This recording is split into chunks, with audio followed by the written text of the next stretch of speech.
Isang pampublikong paaralan sa isang probinsya sa Mindanao.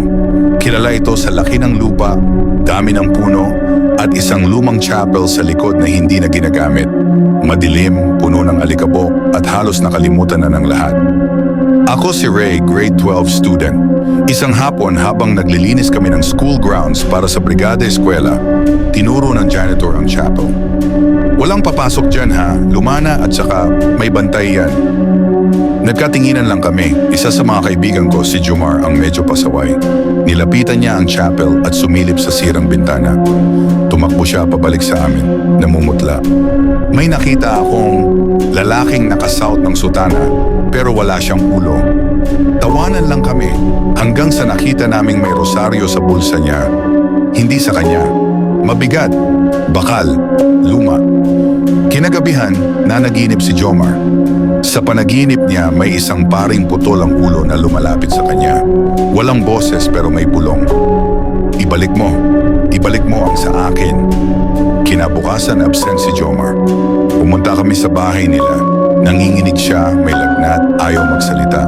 Ang mata, parang natatakot sa kung anong hindi namin nakikita.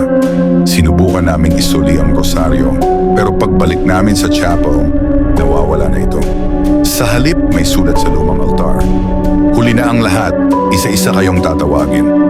Simula noon, gabi-gabi, may naririnig na yabag sa school hallway.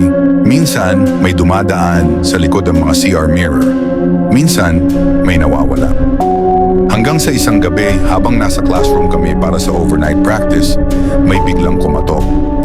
Wala namang bantay, walang tao. Bumukas ang pinto. Walang katao-tao, maliban sa isang itim na sutana na basa ng dugo at walang ulo. Ang kwento daw nito ay may isang luma at tinagong file sa principal's office, kasama ang isang lumang class picture. Sa picture, may isang lalaking pare na dating guidance counselor ng school noong 1977. Mabait daw, maalaga, pero biglang nawala pagkatapos ng isang insidente ng abuse sa estudyante na gustong isumbong ang principal. Hindi na siya nakita muli, pero ayon sa sulat sa file, huling nakita si Father Ramon sa lumang chapel, lumuluha, hawak ang rosaryo. Wala na siyang ulo.